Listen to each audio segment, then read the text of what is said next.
स्वागत है आप सभी का एजुकेशनल स्टोरी चैनल में। अगर आप मेरे चैनल में नए हैं तो कृपया चैनल को सब्सक्राइब ज़रूर करिएगा। और आज की कहानी है मालती जोशी जी की कहानी, तुम मेरी राखो लाज हरी।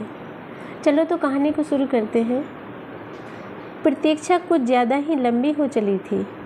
बारामदे में बैठे सब लोग ऊँघने से लगे थे। तभी कॉरिडोर से आती भारी पदचाप सुनाई दी और सबके सब एकदम सतर्क हो गए। यह अस्पताल की चिर परिचित सिस्टर लोगों की सौम्य किंतु सदी हुई पदचाप नहीं थी, बल्कि पुलिस के जूतों की भारी भरकम आवाज़ थी। पुलिस का वह सिपाही हमारे सामने से गुजरता हुआ बाहर निकल गया। कुछ ही पल बाद वह लौटा तो अकेला नहीं था, इंस्पेक्टर शुक्ला भी उसके साथ थे। होश में आ गई है शायद, एक सम्मिलित स्वर उभरा। संबोधन में उठ खड़ी हुई, पर मुझे इशारे से वहीं रोक दिया गया। मन मारकर मैं बैठ गई। अब सबकी चौकन्नी नज़र मुझ पर थी। उसकी माँ, उसका भाई, उसकी बहन सब मुझे घूर रहे थे। उनकी नज़रों में एक अभियोग साफ साफ झलक रहा था। उन घूरती हुई आंखों से बचने के लिए मैं बाहर लॉन में आकर बैठ गई। उस छोटे से लॉन में कई लोग बैठे हुए थे। सब अपनी अपनी मुसीबत के मारे, सब अपनी अपनी चिंताओं में डूबे हुए। मेरी ओर देखने की किसी को फुर्सत नहीं थी। कोई नहीं जानता था कि यहाँ जो औरत बैठी हुई है वह कल तक एक शहीद की माँ थी। पर आज मैं क्या कहूँ, यह तो संध्या का बयान ही तय करेगा। उसके परिजनों की आंखों में अगर अविश्वास, संशय या तिरस्कार है तो वह अस्वाभाविक नहीं है। संध्या को आत्महत्या के लिए प्रेरित करने के लिए अगर वे मुझे उत्तरदायी मान रहे थे तो मैं इसमें आश्चर्य नहीं था। सास बहू का रिश्ता विवादास्पद ही होता है। फिर एक युवा सुंदर विधवा बहू के साथ तो लोग सामान्य रिश्ते की कल्पना भी नहीं कर सकते।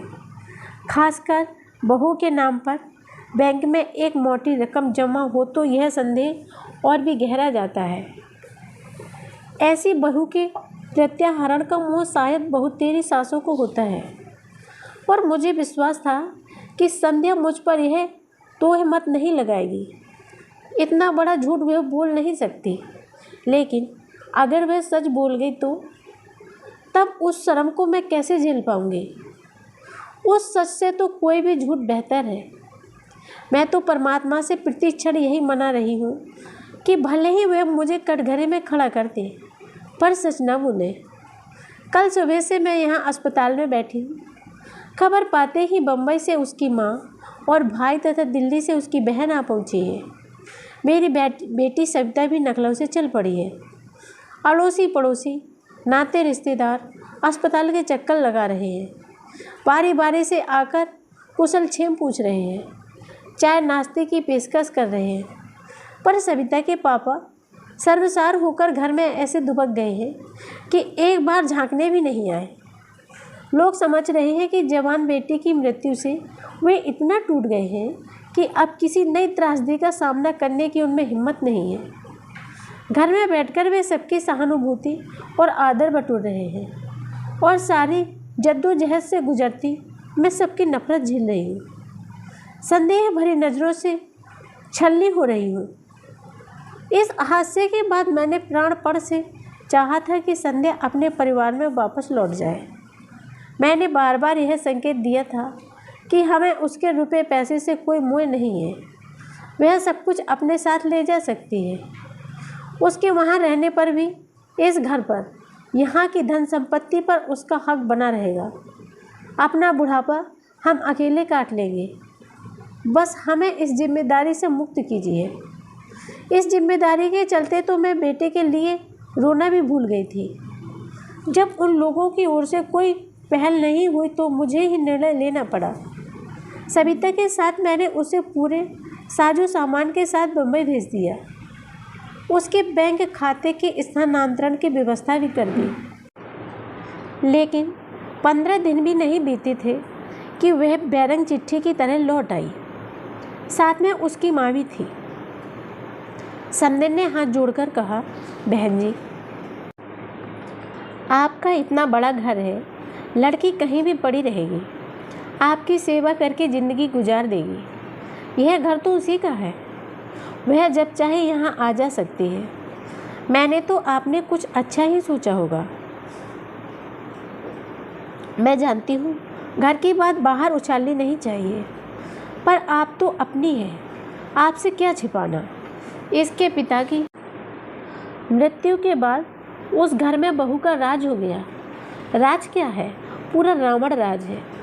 हम माँ बेटी ने कैसे दिन गुजारे हैं मैं जानती हूँ, इसीलिए मैंने इसकी पढ़ाई भी पूरी नहीं होने दी, जल्दी शादी कर दी। सोचा था अपने घर में सुख से रहेगी, पर भाग्य में तो हो तब तो।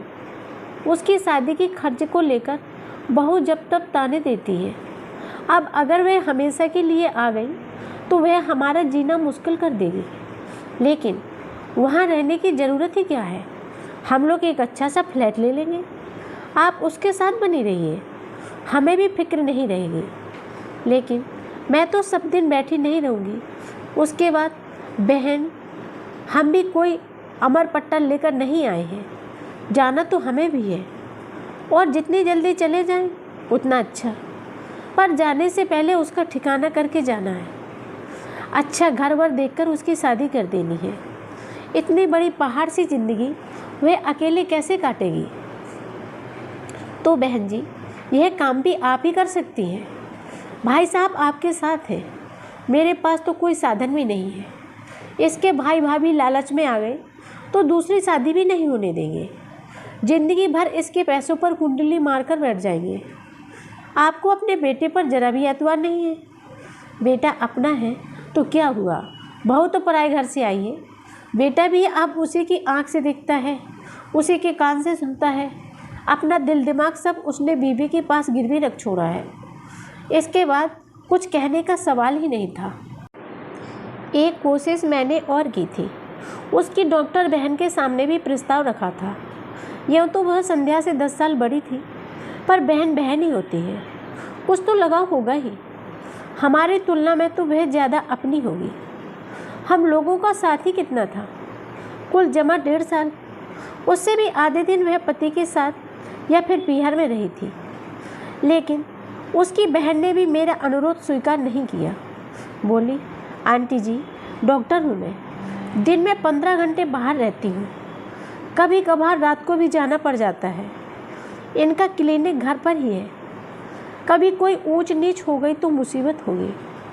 मतलब वह कोई खतरा लेना नहीं चाहती थी। अब उसे कैसे समझाती कि इसी ऊंच नीच का तो मुझे भी डर है, इसीलिए तो मैं तुम सबकी चिचोरी कर रही हूँ।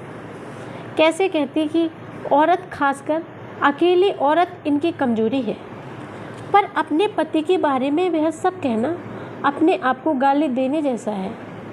इसीलिए तो सारी उम्र ओंठ पीसकर इस दर्द को पीती रही है। जानती हूँ कि जब पुरुष की नीयत खराब होती है तो जाति, उम्र, रिश्ते, सारी चीज़ें गौण हो जाते हैं। इसके चलने मैंने कितनी नौकरानियों को भुगता है मैं ही जानती हूँ। रिश्ते की बहनों और ननदों की मैंने मजबूरन चौकीदारी की है। पड़ोसियों से भी कभी दुआ सलाम के आगे संबंध नहीं बढ़ने दिए। पूरी ज़िंदगी बहुत चौकस रही हूँ। मैं घर की इज्जत पर आँच नहीं आने दी, पर अब मुझसे यह सब नहीं हो सकेगा। टूटा हुआ मन और थका हुआ शरीर लेकर मैं पराई लड़की की जिम्मेदारी कैसे संभाल पाऊँगी। मेरा मन उसी दिन काँप गया था जब शोक से बेहाल संध्या को इन्होंने अंक में भर लिया था। दुख की उस कातर घड़ी में सोचने समझने की शक्ति लुप्त हो गई थी। फिर भी वह दृश्य मेरे अवचेतन में उतर गया था। अपनी सूजी हुई आंखें लेकर सविता ने उसी क्षण मेरी ओर देखा था। पल भर को हमारी नजरें मिली थी और उसने तुरंत आगे बढ़कर संध्या को गले लगा लिया था। बेचारी लड़की अपने पापा के चरित्र के इस पहलू को जानती है, इसलिए अतिरिक्त रूप से सजग रहती है। घरेलू पार्टियों में जब पापा ज़्यादा बेतल्लुक होने लगते थे तो वे वितर्षणा से मुँह फेर लेती थी। पापा अगर उसकी सहेलियों की चोटी खींचते, पीठ पर धौल जमाते या गाल में चिकोटी लेते तो उसका चेहरा तमतमा जाता। मुझसे अक्सर कहती, मम्मा स्कूल में आप ही आया करो। पापा बिना बात के मैम की साड़ी वाड़ी की तारीफ़ कर देते हैं, बड़ा ऑकवर्ड लगता है। मैंने कितनी बार कहा है कि हम लोग अंग्रेज़ नहीं हैं।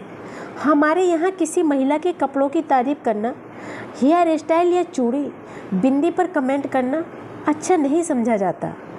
पर इन्होंने कभी मेरी बात नहीं मानी, उल्टे मुझ पर बिगड़ते। तुम्हारा तो दिमाग ही खराब है, हर बात का गलत मतलब निकाल लेती हो। तो संध्या का मेरे पास रहना तय हो गया। मुझे लगा जैसे मैंने अपने आंचल में अंगार भर लिए हैं। 15-20 दिन सविता को मैंने रोक लिया। वह साई की तरह संध्या के साथ बनी रही, पर वह भी कितने दिन रहती। उसका भी घर बार, बच्चे थे, बूढ़े सास ससुर थे, उसे तो जाना ही था। अपनी मुसीबत हमें भुगतनी थी। अपना दुख पीकर मैं बहू के घाव सहलाने में जुट गई, पर इन्होंने मौका नहीं दिया। उसका पूरा भार इन्होंने अपने ऊपर ले लिया। इनकी सारी दिनचर्या उसी धुरी पर घूमने लगी। सुबह शाम पेपर पढ़ना, न्यूज़ सुनना, सीरियल देखना सब साथ साथ होने लगा। दोपहर में कैरम या लूडो खेला जाता, उसे ब्रिज का गेम सिखाया जाता। उसके लिए लाइब्रेरी लगवाई गई। उसके लिए नई नई कैसेट्स और सीडी घर में आने लगी। फिर एक दिन इन्होंने घोषणा की कि वे संध्या को ड्राइविंग सिखाएंगे। मैंने कहा, देखिए, जो कुछ दिल बहलाव करना है घर में बैठकर कीजिए। बाहर 4 लोग देखेंगे तो 4 तरह की बात करेंगे। लोगों को किसी के सुख दुख से कोई मतलब नहीं होता, वे बस बातें करना जानते हैं। लड़की नाहक बदनाम हो जाएगी। वे एकदम भड़क गए। क्या दकियानूसी सासों की तरह बात करती हो? जिंदगी भर के उसे घर में कैद करके रखोगी? जिंदगी भर ना सही, पर कायदे से साल 6 महीने तो घर में रहे।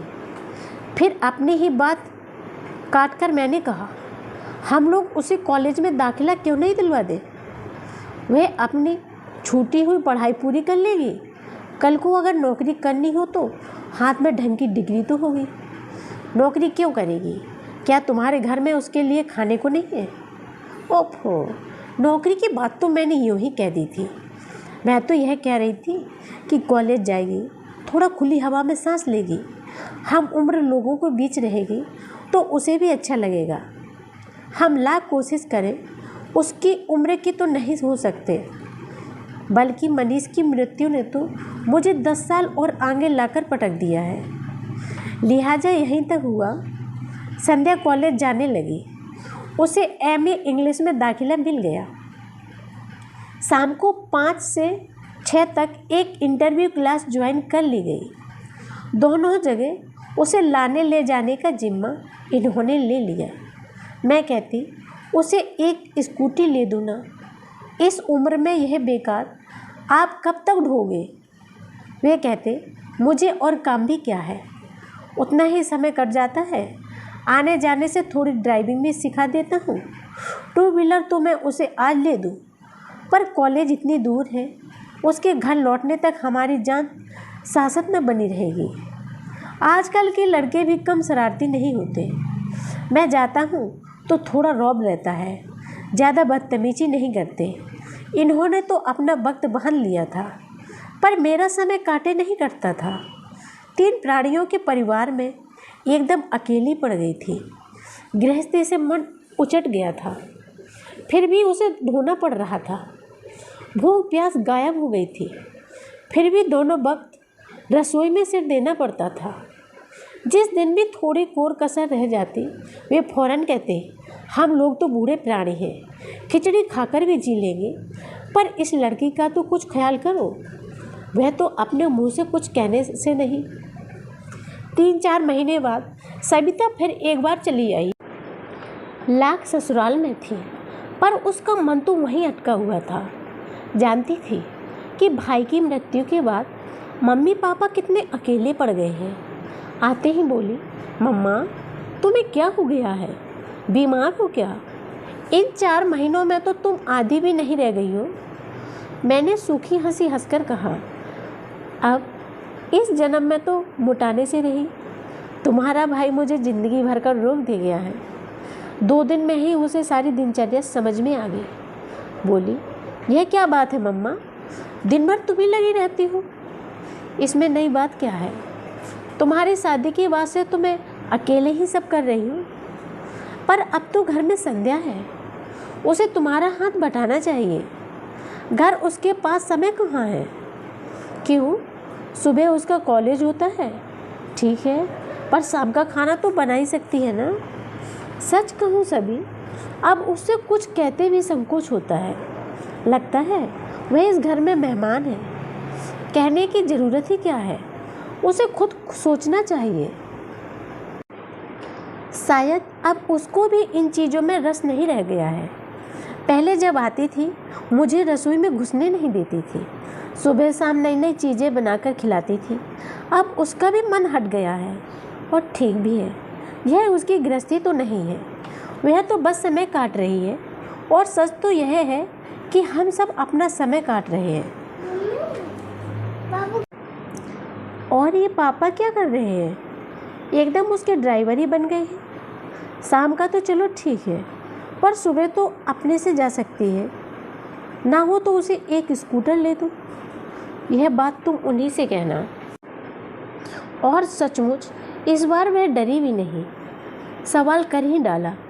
बोली, पापा, हमें तो याद नहीं आता कि आपने हमें कभी कॉलेज छोड़ा हो या लेने आए हो। अब तो जैसे आपने ड्यूटी ही लगा ली है। इन्होंने एक बार घूर कर मेरी ओर देखा और फिर कहा, बेटा, जब तुम पढ़ती थी तब ना मेरे पास समय था ना गाड़ी थी। अब तो मेरे पास समय ही समय है। मैं तुम्हारी माँ की तरह 24 घंटे ठाकुर जी के सामने ध्यान लगाकर नहीं बैठ सकता।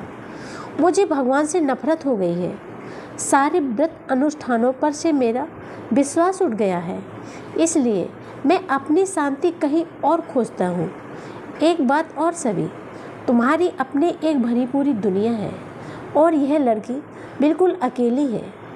मैं उसका अकेलापन बांटने की कोशिश करता हूँ और उसका तो एक बहाना है। सच तो यह है कि मैं अपना ही अकेलापन बांटने की कोशिश कर रहा हूँ। आखिरी बात कहते कहते इनका स्वर कातर हुआ आया था। हम दोनों शर्म से जैसे पानी पानी हो गए। अपने दुख को सहलाते हुए हम यह भूल ही गई थी कि मरने वाला इनका भी कोई था। वह इनकी भी आंखों का सपना था, बुढ़ापे की लाठी था, कलेजे का टुकड़ा था। हम लोग तो रो गाकर अपना दुख हल्का कर लेते हैं, पर ये तो पुरुष होने की व्यवस्था को ढूंढ रहे हैं। सारा हाहाकार मन में ही दबाए बैठे हैं। उस आश्रुसिक्त बेला में मैंने इनके सारे अपराध क्षमा कर दिए। नवंबर में नेहा की शादी निकल आई। इकलौती ननंद की इकलौती बेटी की शादी थी। अपना सारा शौक समेटकर हमें भात की तैयारी में जुट जाना पड़ा। जब पहली बार खरीदारी के लिए निकली तो लगा जैसे युगों बाद घर की 4 दीवारी से बाहर आई हूँ। संध्या और उसके पापा तो इस बहाने से रोज ही बाहर जा रहे थे, पर मैं साल भर से घर में कैद होकर रह गई थी। मंदिर तक जाने का मन नहीं होता था। शादी से 8 दिन पहले कृष्णा भात मांगने आई थी तो साथ में पीले चावल भी लाई थी। निमंत्रण देते हुए बोली, भाभी, आप लोगों को पूरे 4 दिन तक वहीं आकर रहना है। 17 को लेडीज संगीत में आओगी तो 20 को बेटी विदा के बाद ही लौटना। शादी में तो खैर आना ही है कृष्णा, पर संगीत बंगीत में नहीं आ सकूंगी। क्यों? क्या करूं? कहीं जाने का मन ही नहीं होता। तुम विश्वास नहीं करोगे, पिछले साल 1.25 साल में हम लोगों ने एक भी शादी अटेंड नहीं की है। अब यह घर की शादी है, इसलिए तो कह रही हूँ। तुम नहीं जाती हो तो भैया भी नहीं जा पाते हैं। ऐसा कब तक चलेगा?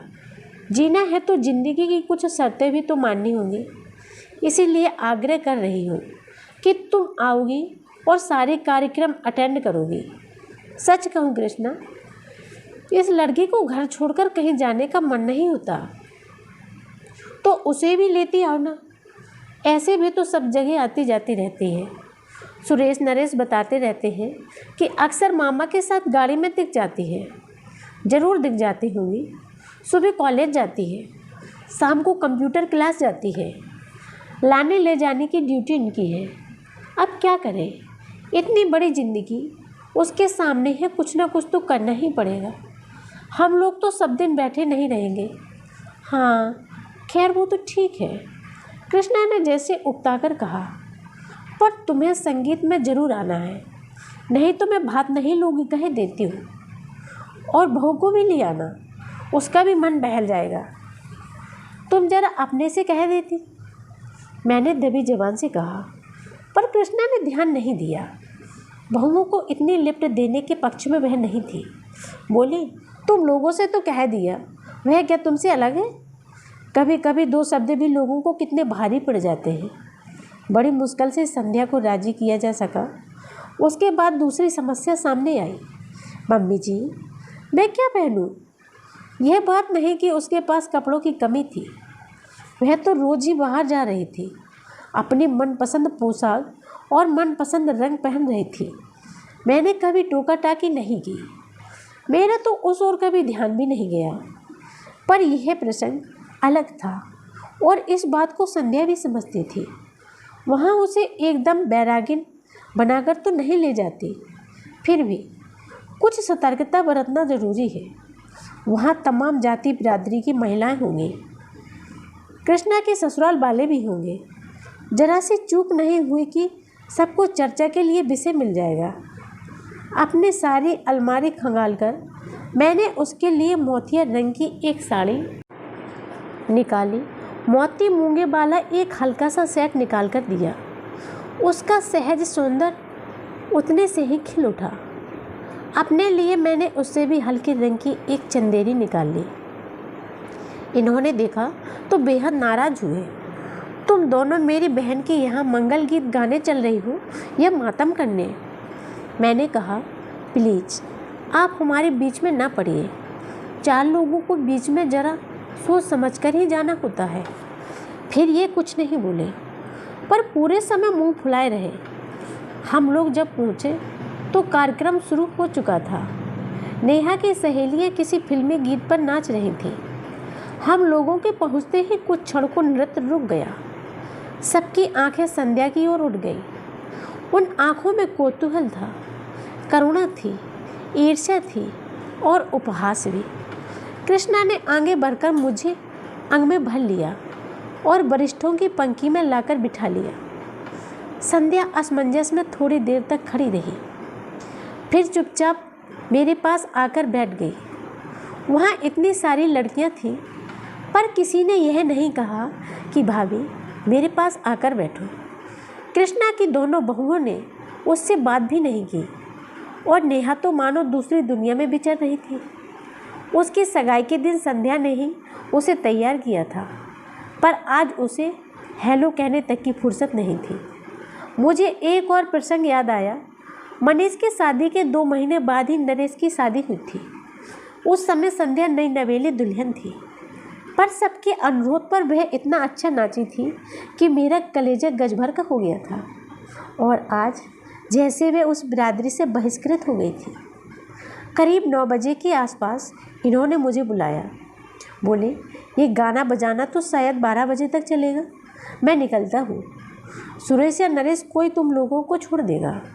आपका खाना पुरुषों की पंगत हो चुकी है, अब तुम लोग आराम से खाती पीती रहना। तभी देखा संध्या मेरे पीछे आकर खड़ी हो गई है। धीरे से बोली, मम्मी जी मैं भी पापा के साथ चले जाऊँ? एक क्षण मन में दुविधा सी हुई, पर मैंने देखा उसकी आंखें एकदम डबडबाई सी हैं। लगता था अब बरसी की तब बरसी। जाओ, मैंने कहा और भी दोनों चले गए। वापस आकर बैठी तो कृष्णा की ननद ने पूछा, बहू रानी चली गई? हाँ, मैंने कहा और अनायास मेरा आक्रोश फूट पड़ा। बैठकर करती भी क्या? ना उसे मेहंदी रचानी थी, ना महावर लगवाना था, ना गाना गवाना था, ना ठुमके लगाने थे। जिसके लिए आई थी वह अपने में ही मगन है। उसने भाभी की ओर झाँका भी नहीं। सुरेश नरेश की बहुएं उससे ऐसे छिटक रही थी जैसे छू जाएंगी तो कोई अनर्थ हो जाएगा। इतनी लड़कियां हैं यहाँ पर, किसी ने पास बैठने तक के लिए नहीं कहा। बेचारी बड़ी बूढ़ियों के बीच बैठी रही। वह तो आने के लिए कतई तैयार नहीं थी। मैं ही ज़बरदस्ती लिवा लाई और आप पछता रही हो। नाहक उसके घाव हरे कर दिए। और यह सब कहती हुए मैं पता नहीं कब सुबकने लगी। घाव संध्या के ही नहीं, मेरे भी हरे हो गए थे। मनीष की मृत्यु का यह नया पहलू अपने भयावह रूप में मेरे सामने आया था और मैं दहल गई थी। उधर कृष्णा की जिठानी भुनभुना रही थी।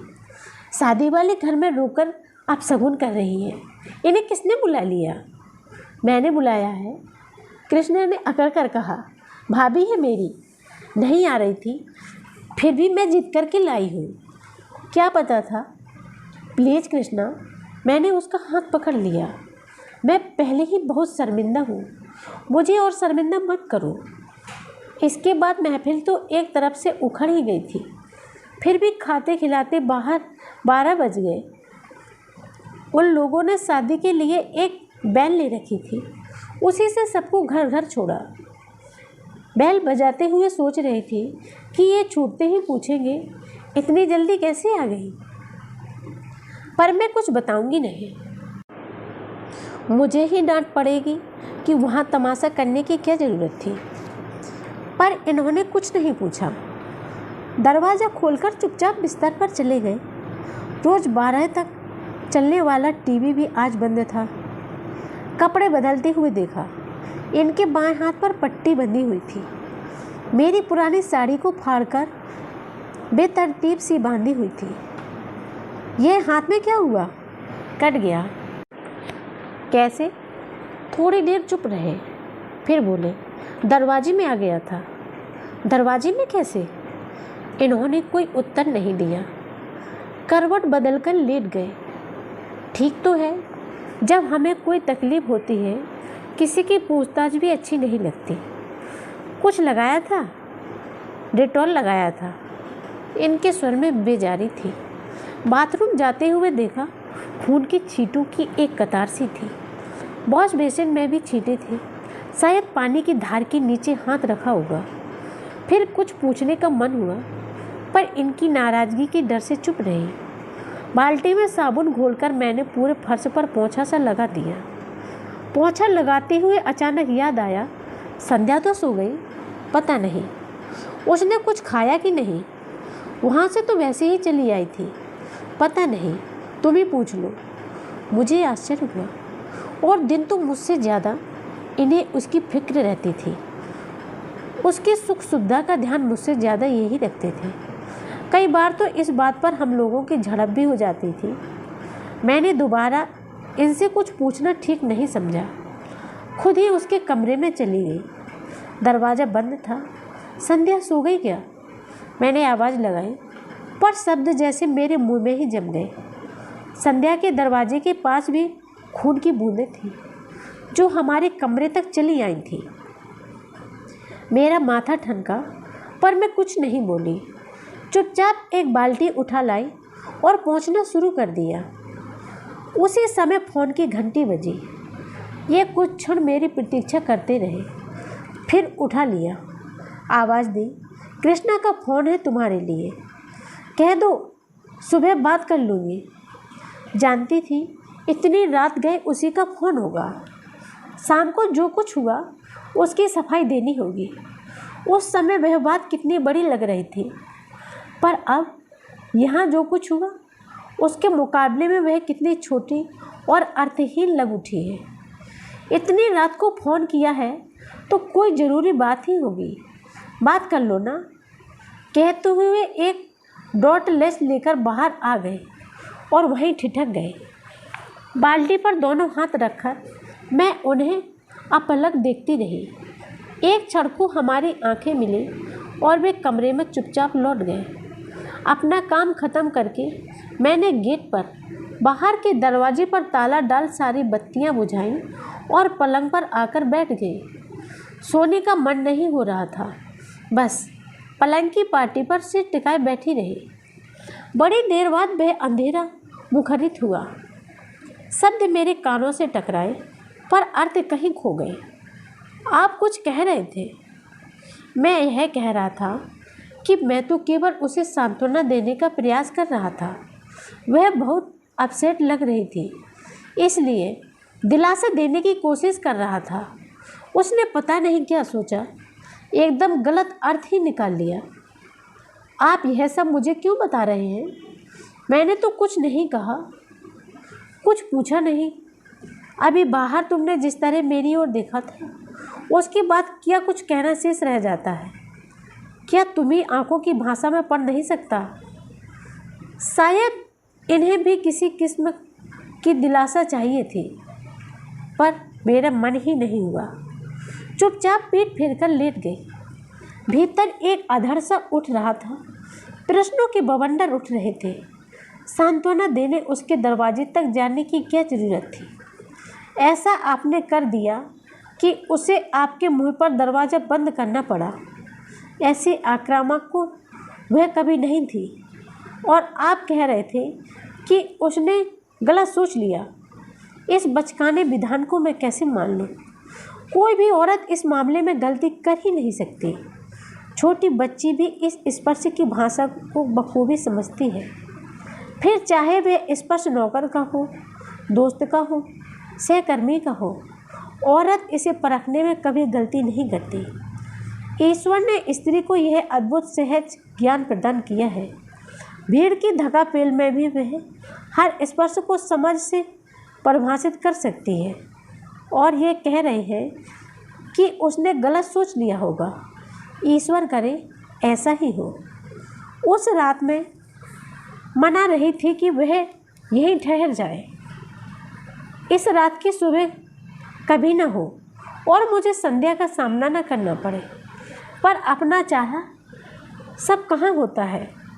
घड़ी के कांटों के साथ रात धीरे धीरे सरकती रही। रोज की तरह सुबह की किरणों ने दरवाजे पर दस्तक दी। उन किरणों के साथ दूध वाला, कचरे वाला, काम वाली, नल सभी ने अपनी आमद दर्ज की। मजबूरन उठना ही पड़ा। संध्या का कमरा बंद था। मैंने राहत की सांस ली और किचन की ओर बढ़ गई। चाय बनाकर इन्हें जगाया। चेहरा काफ़ी उतरा हुआ लग रहा था। यह अपराध बोध था या दर्द? वैसे हाथ भी काफ़ी सूजा सा लग रहा था। रात भर जरूर परेशान रहे होंगे। और कोई वक्त होता तो इनकी हाय तौबा मचाते, ना खुद सोते ना मुझे सोने देते। पर इस बार तो मुझे पता ही नहीं चला। 8 बजे कृष्ण का फ़ोन आया। वह मुझसे बात करने को व्यग्र थी, पर मैंने मौका ही नहीं दिया। कृष्णा, अच्छा हुआ तुमने फ़ोन कर लिया। मैं बस अभी करनी ही वाली थी। तुम्हारे यहाँ कार्यक्रम कितने बजे है? तुम्हारा कार्यक्रम है भाभी? जब तुम आ जाओ तो 9:30, 10 ठीक रहेगा ना? ऐसा करो, सुरेश नरेश किसी को भेज दो। तुम्हारे भैया के हाथ में चोट आ गई है, ये ड्राइव नहीं कर पाएंगे। और तुम जानती हो रिक्शा के लिए भी यहाँ कितनी दूर जाना पड़ता है। फिर इनसे कहा, आप तैयार हो जाइए, 9:30 बजे हम लोग चलेंगे। मेरा जाना क्या बहुत ज़रूरी है? इनका स्वर थका हुआ था। कैसी बातें करते हैं? हाजिरी तो लगानी ही पड़ेगी। बाकी सब मैं संभाल लूँगी। लौटते समय डॉक्टर के यहाँ भी होते हुए आएंगे। संध्या का कमरा अब भी बंद था। फिर मैंने ही सारा सामान जमाना शुरू किया। पिछली 2 शादियों के मुकाबले मैंने इस बार दिल खोलकर खर्च किया था। मन में एक ही बात थी कि अब किसके लिए जोड़ना है। संध्या के पास तो सरकार का और समाज का दिया बहुत है। जिंदगी आराम से कट जाएगी। वैसे भी उसका एमए पूरा होने ना होते हम लोग उसकी शादी की सोच रहे थे। हम ही लोग कन्यादान करेंगे। भाई नहीं रहा तो क्या हुआ, सविता के लिए एक बहन तो हो जाएगी। सविता की याद आते ही मन उदास हो गया। आज मैं कृष्णा के लिए इतना कर रही हूँ, कल को सविता के बच्चों की शादी होगी तो कौन खड़ा होगा? उसकी सास की बाईपास ना हुई तो सविता आज यहाँ होती, तब वह भी मेरी तरह उदास हो जाती।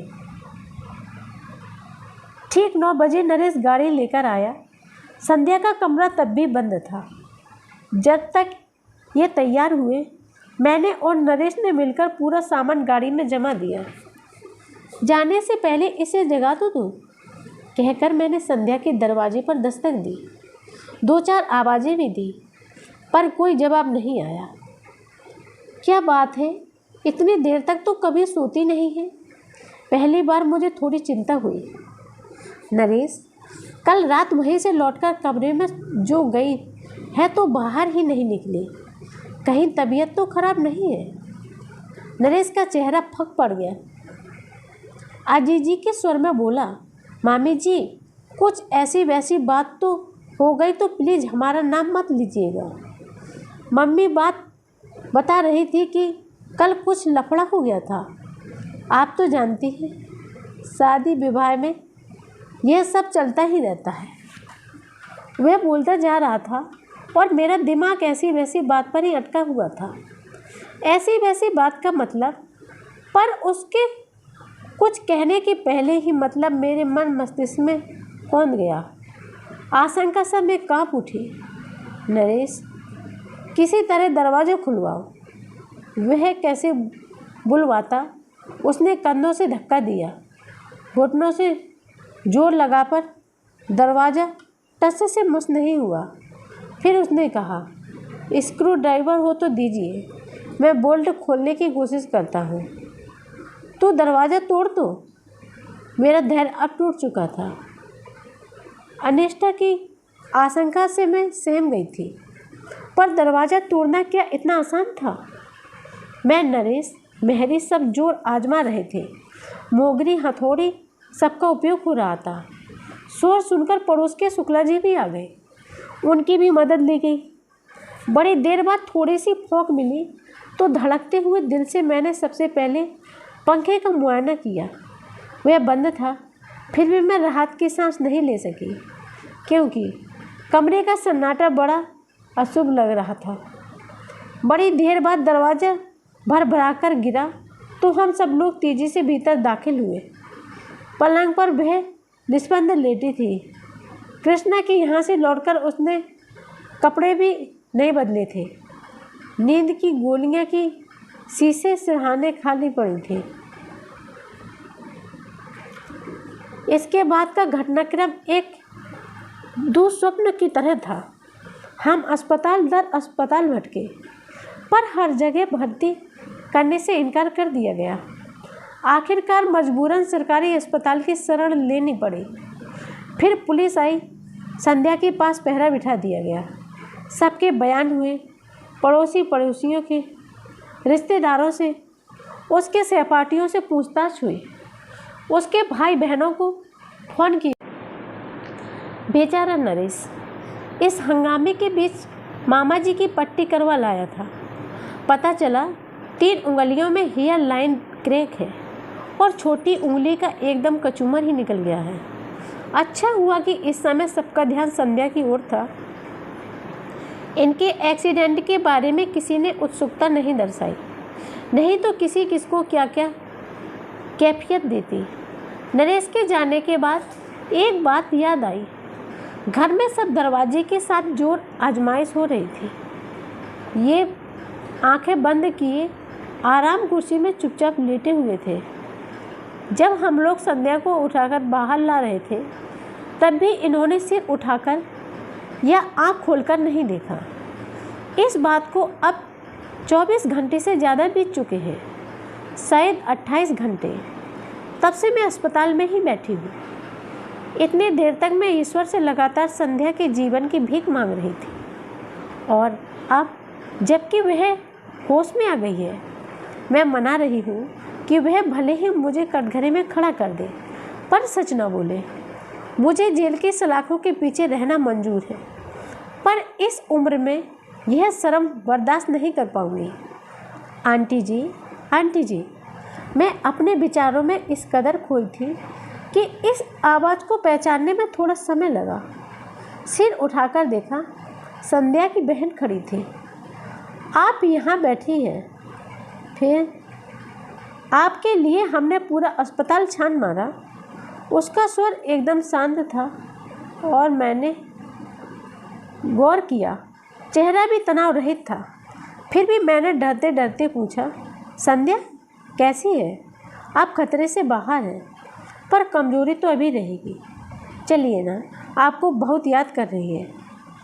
मैंने उठना चाहा, पर पांव जैसे जम से गए। उसी ने सहारा देकर उठाया। चलते समय भी उसने मेरा हाथ नहीं छोड़ा। आप लोग उस दिन किसी शादी में आए थे? चलते हुए उसने पूछा। हाँ, क्यों? मेरा गला सूखने लगा था। वह बता रही थी कि मनीषा की मृत्यु के बाद पहली बार ऐसे फंक्शन में आई थी, इसलिए उस माहौल को बर्दाश्त नहीं कर सकी। संध्या, ये क्यों साल भर से हम लोगों के किसी शादी में नहीं गए? पर यह घर का मामला था, जाना पड़ा। वही तो आप दोनों की बड़ी तारीफ कर रही थी। कह रही थी कि आप लोगों ने कभी एहसास नहीं होने दिया कि वह विधवा है, इसलिए वह भी इस सच को भूल सा गई थी। पर शादी में जब इसी सच का सामना करना पड़ा तो उसे धक्का लगा। वह सह नहीं पाई। यह तो कहिए कि समय से इलाज हो गया, वरना ईश्वर तेरा लाख लाख शुक्र है। मैंने दोनों हाथ जोड़कर कहा। मेरे हाथ कांप रहे थे, आवाज़ लरज रही थी, पैर जवाब दे रहे थे। 2 दिनों की भूख प्यास, अनिद्रा और दुश्चिंता सब एकदम मुझ पर हावी हो गए। 2 कदम चलना मेरे लिए दुभर हो गया। लड़खड़ाकर मैं वहीं एक बेंच पर धम्म से बैठ गई। मुँह से बस इतना ही निकला, थैंक यू संध्या।